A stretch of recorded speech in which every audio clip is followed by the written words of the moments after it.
The next morning, Rose ran the store alone and did it well. She was also, because she was who she was, quietly asking questions. Not openly, she was too careful for that. But she listened the way outlaws learn to listen, in the spaces between what people mean to say, and what she heard over those 10 days unsettled her. Doc Reeves, who had a loose tongue and a soft heart, mentioned one evening that Thomas Kane had come to Copper Ridge 8 years ago with more money than a store owner ought to have, and nobody had ever asked too hard about where it came from. Old Jake Perdue, 90 years old and afraid of nothing, said one afternoon across the counter, "You be careful with that man, Mrs. Kane. He's good to you now, I won't say otherwise. But there are things in a man's past that have a way of coming back, and when they do, they don't always come alone." Rose thanked him and gave him his tobacco, and went into the back room, and stood in the dark for a long time, thinking.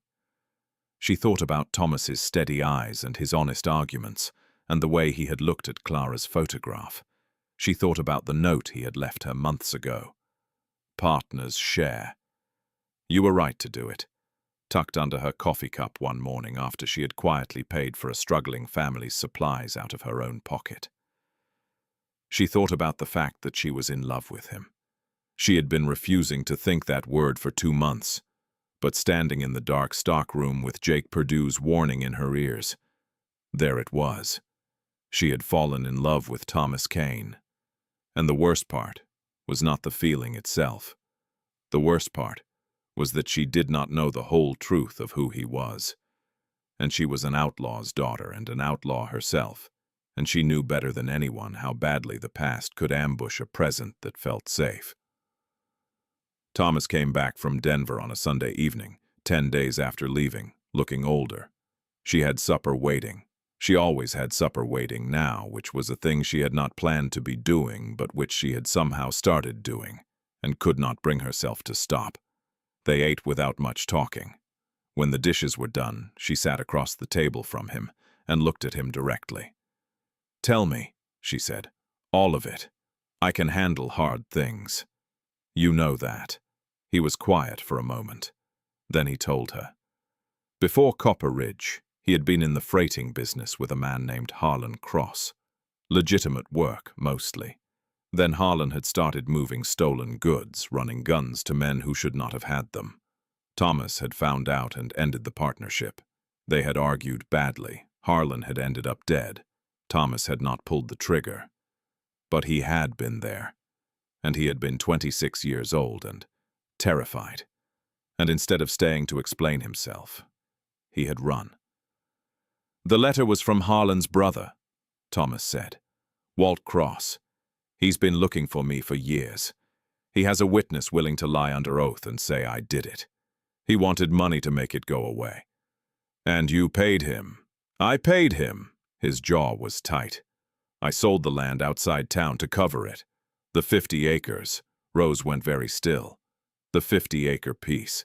Silas Drum's land. The land that had been on the table the night everything fell apart.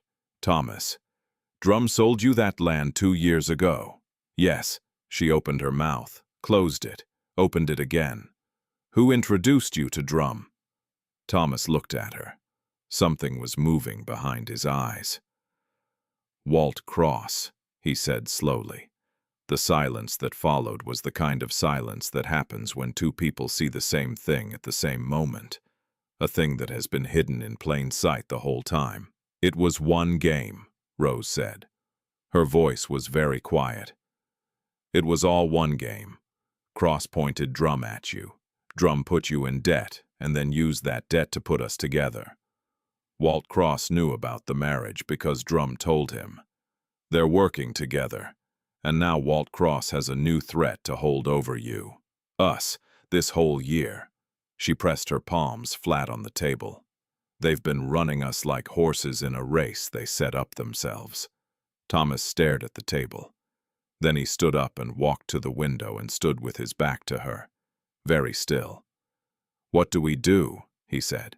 "We finish the year," Rose said, "because my children are still in Drum's hands and I will not risk them. But we stop playing their game.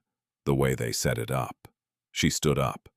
When this year is done and I have my children, we deal with Walt Cross and Silas Drum together. No running, no paying. We end it. Thomas turned around. His face was hard and serious and absolutely certain. Together, he said. Not a question. Together, Rose said. He reached across the table and covered her hand with his, once, firmly, and did not let go. They rode through the night and changed horses at relay stations, and Rose talked the whole way about her children, about Sam's sharp mind that was always 3 steps ahead of everyone else, about Lily's laugh that sounded like water over rocks, about Button the doll and the story behind it, how she had made it herself from 2 scraps of cloth on a cold night, and it was not pretty, but Lily loved it like it was gold.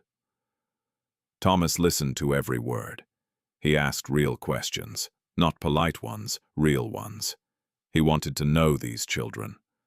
Rose could feel the wanting in the way he listened, and it filled something in her chest that she had not known was empty. She fell asleep on his shoulder, somewhere past midnight. They arrived in Laramie at noon. Mrs. Prentice's house was on a quiet street near the edge of town. A tidy white house with a fenced yard.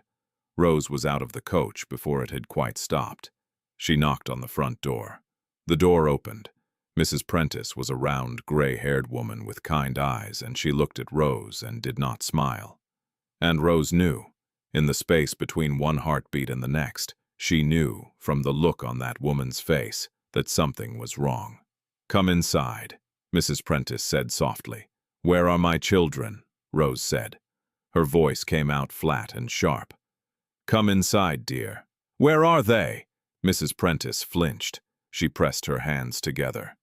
3 weeks ago, she said. Men came in the night, armed men. I screamed. I tried to stop them.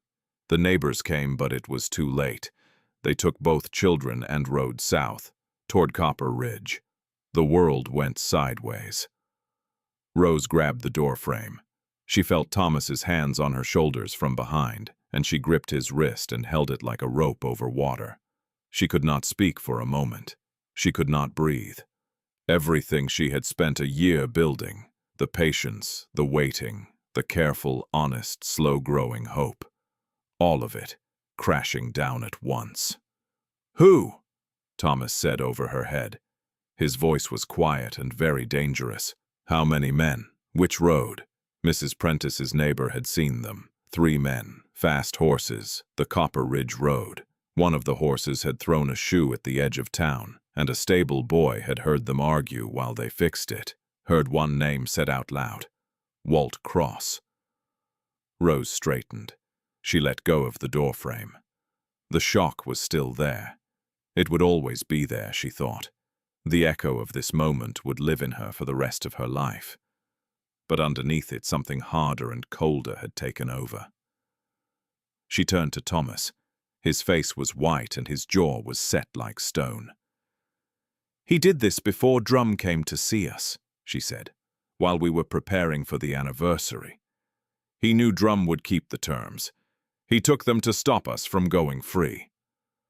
Thomas was already moving toward the horses. "Copperhead Pass," he said. "There's an old mining camp. Men who don't want to be found use it. Walt Cross knows the territory. His brother worked this area for years."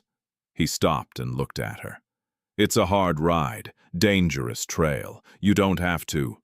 Rose was already in the saddle. "Ride," she said. They came in from 2 sides through the pine trees as the sun was going down, moving low and fast and silent.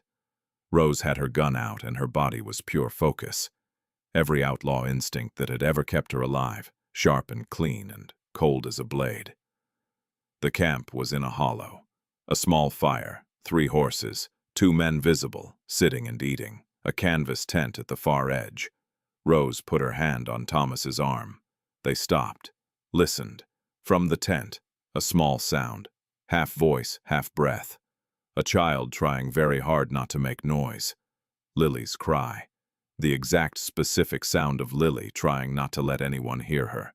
Something happened in Rose's chest that she had no words for. She looked at Thomas. He nodded once. They moved. It was fast and it was decisive, and both of them were very good at what they were doing. Thomas came from the left. Rose came from the right. The men by the fire had less than 3 seconds of warning before it was completely over. Rose went straight to the tent. She pulled the canvas back. Sam was sitting up in the dark, his arms wrapped around Lily, his 8-year-old face fierce and frightened and ferocious all at once. He had a rock in his hand, held tight, ready to throw. Lily had her face buried against his chest and she was shaking. Rose dropped to her knees.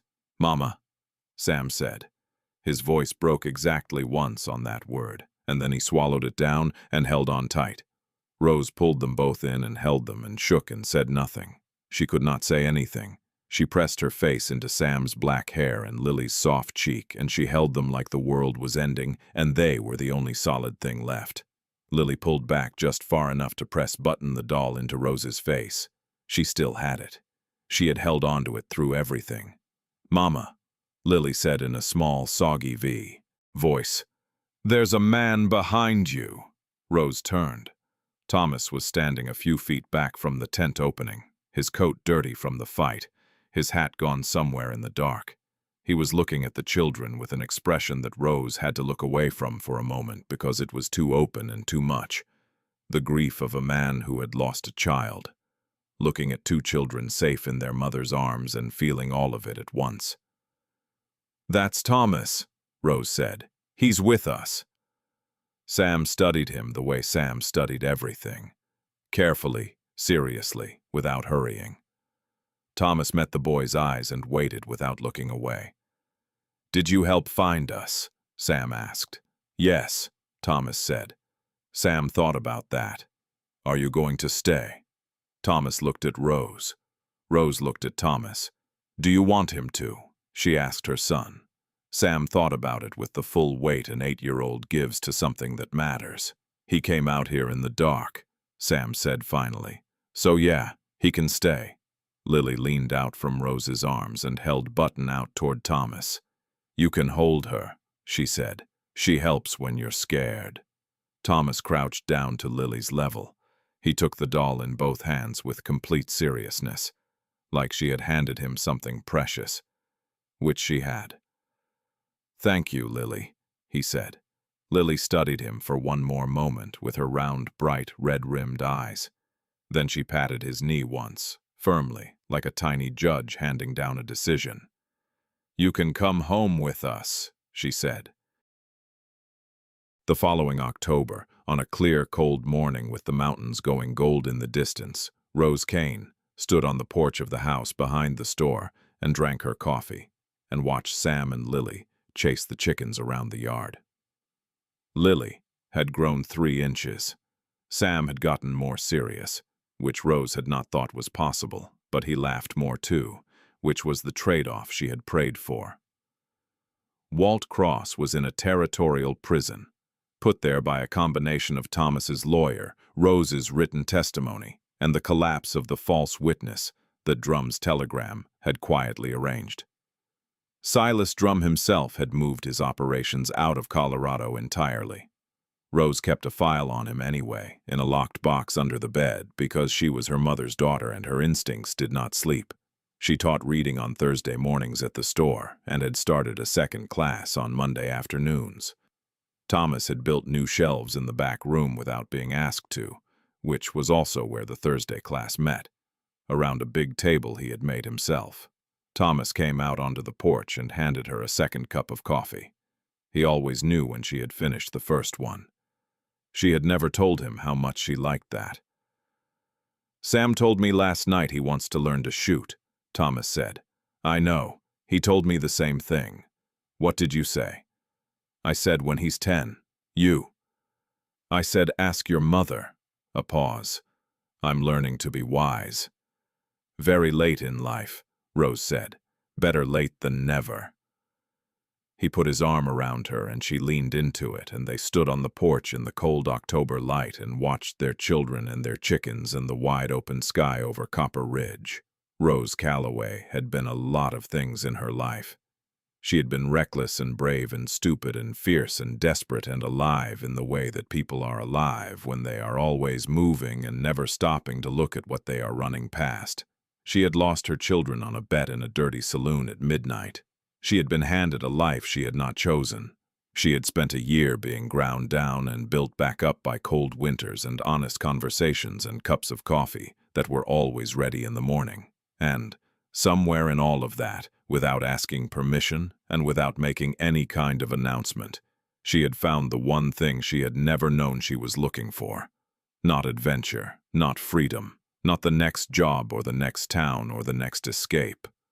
Home. In the yard below, Lily caught a chicken. She held it up with both arms, triumphant, and laughed. That deep, bubbly laugh that started in her belly and came up like music. Sam rolled his eyes the way older brothers do and then laughed too, which he always did no matter how hard he tried not to. Rose Calloway Kane drank her coffee and felt, all the way down to her boots, exactly where she was supposed to be.